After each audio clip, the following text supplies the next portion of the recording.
Olá! Nos dois vídeos anteriores falamos sobre a competência da Justiça do Trabalho. No primeiro vídeo abordamos a ampliação da competência trabalhista em decorrência da emenda constitucional número 45 de 8 de dezembro de 2004.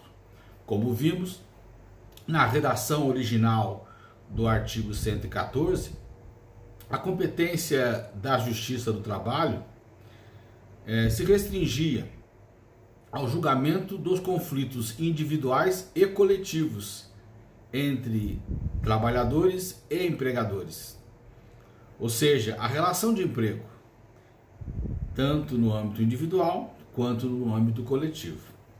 A emenda 45 ampliou essa competência trabalhista, que agora não se restringe ao julgamento da relação de emprego, mas abrange toda a relação de trabalho. No segundo vídeo, falamos da discussão que surgiu em decorrência dessa ampliação da competência trabalhista, se a Justiça do Trabalho, agora podia julgar ou não os servidores públicos. Porque na relação de trabalho, gênero, se incluiria, segundo alguns, a espécie relação estatutária e a espécie emprego público. Vimos que não é possível julgar o servidor público, e nem aqueles contratados com relação jurídica administrativa. Apenas os empregados públicos são da competência da Justiça do Trabalho. Neste terceiro vídeo sobre competência, vamos falar da competência para julgar os entes de direito público externo. Consta do artigo 114, inciso 1º, o seguinte: artigo 114. Compete à Justiça do Trabalho processar e julgar, primeiro, as ações oriundas da relação de trabalho, abrangidos os entes de direito público externo e da administração pública direta e indireta da União, dos Estados, do Distrito Federal e dos municípios. Abrangidos os entes de direito público externo.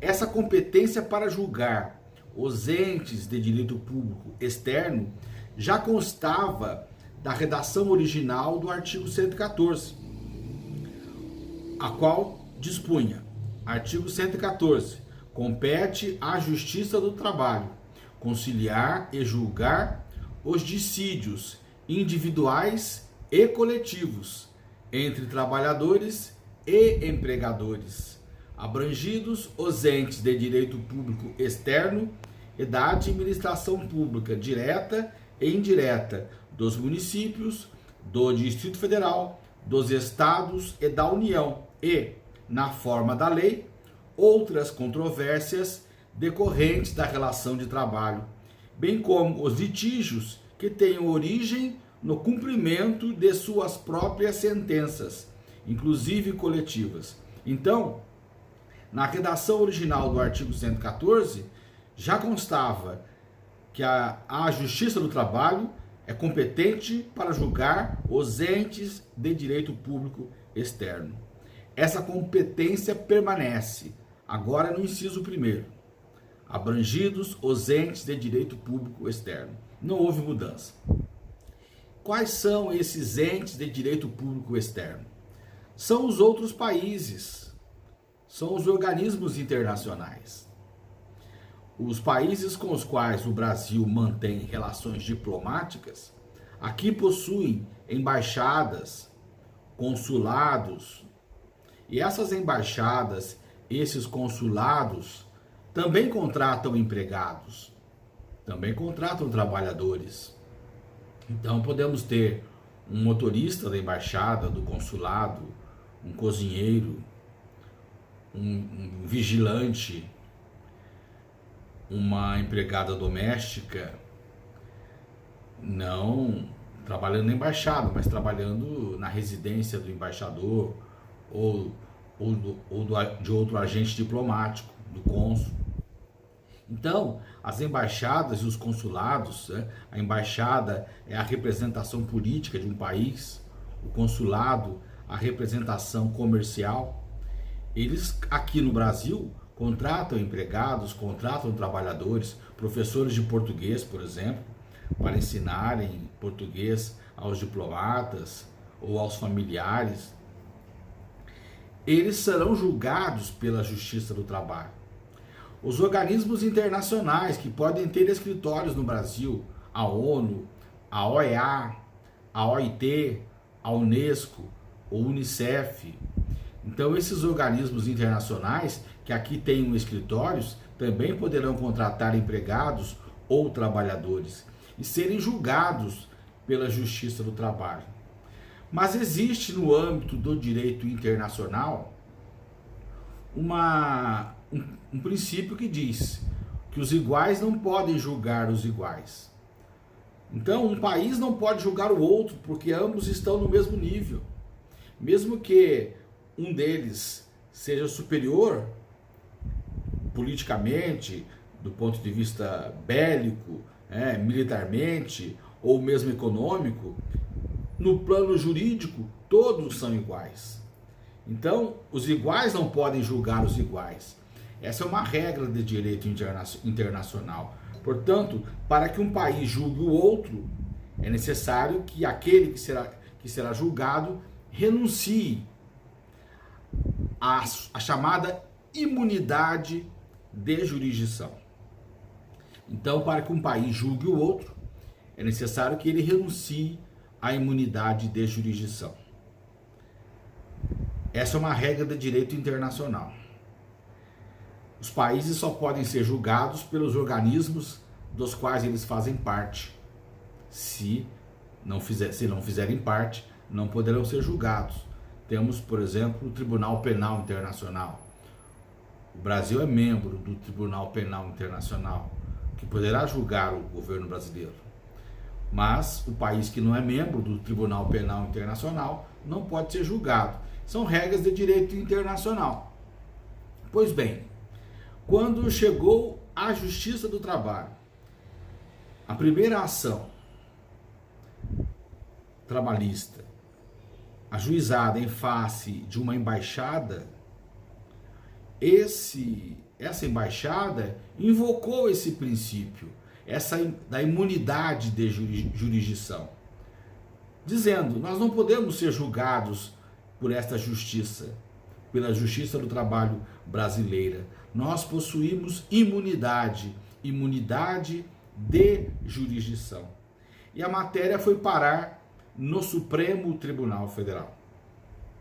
O caso mais famoso é de uma empregada doméstica chamada Geni de Oliveira. Ela ajuizou uma ação trabalhista em face da embaixada da Alemanha, e invocando a imunidade de jurisdição, o caso chegou ao Supremo Tribunal Federal, e o Supremo Tribunal Federal, com fundamento no artigo 114, em sua redação original, reconheceu que em matéria trabalhista não há no Brasil imunidade de jurisdição. Ou seja, no Brasil, os entes de direito público externo podem ser julgados pela Justiça do Trabalho, porque a nossa Constituição afastou a imunidade de jurisdição. Esta pode existir, esta pode permanecer em outras matérias, não a matéria trabalhista. Em matéria trabalhista não há imunidade de jurisdição. Então, os empregados, os trabalhadores contratados pelas embaixadas, pelos consulados, pelos organismos internacionais, podem propor reclamação trabalhista perante eles na Justiça do Trabalho. Eles serão julgados, a eles não se aplica a chamada imunidade de jurisdição. No entanto, esses entes de direito público externo, no âmbito do direito internacional, além de possuírem a imunidade de jurisdição, que impede o seu julgamento, não em matéria trabalhista no Brasil. Eles também possuem a chamada imunidade de execução, de forma que se eles forem julgados por renunciarem à imunidade de jurisdição, ainda assim permanecerá a imunidade de execução. Eles não poderão sofrer atos de execução. Não é possível o oficial de justiça penhorar bens de uma embaixada, de um consulado, porque eles possuem imunidade de execução. Em matéria trabalhista, a imunidade de jurisdição foi afastada. O Supremo Tribunal Federal já reconheceu isso várias vezes. Mas o Supremo Tribunal Federal também reconheceu que a nossa Constituição não afastou a imunidade de execução. De sorte que, mesmo havendo condenação da embaixada ou do consulado, não será possível realizar a execução trabalhista. O oficial de justiça do trabalho não pode ir lá na embaixada, no consulado e penhorar bens, móveis, imóveis, dinheiro, o que for. Há uma ficção que diz que dentro da embaixada da Alemanha você não está no Brasil, sendo a embaixada da Alemanha situada no Brasil. Dentro da embaixada da Alemanha você está na Alemanha. Dentro do consulado italiano no Brasil, você não está no Brasil, você está na Itália. Então é por ficção, aquele ali é uma parte daquele país. Então você não pode exercer atos de execução. A imunidade de execução permanece, a não ser que ocorra renúncia expressa à imunidade de execução. De forma que, apesar de haver o reconhecimento da inexistência da imunidade de jurisdição contra as embaixadas e os consulados aqui no Brasil, mesmo com a sentença condenatória transitada em julgado, não será possível executá-la. A solução terá que ocorrer pelas vias diplomáticas, a não ser que haja renúncia à imunidade de execução. Esse foi o entendimento do Supremo Tribunal Federal. Mas com relação aos organismos internacionais que eu citei, ONU, OEA, OIT, Unesco, Unicef, etc., com relação a eles, não se aplica a imunidade de execução, nem a de jurisdição. Em matéria trabalhista, não há imunidade de jurisdição, também para os organismos internacionais, e a eles não se aplica a imunidade de execução. A imunidade de execução fica restrita às embaixadas e aos consulados situados aqui no Brasil. Então, sobre a competência para julgar os entes de direito público externo, são essas as considerações. No próximo vídeo falaremos da competência para julgar as ações que envolvam o exercício do direito de greve, prevista no inciso 2º do artigo 114 da Constituição da República. Até o próximo vídeo.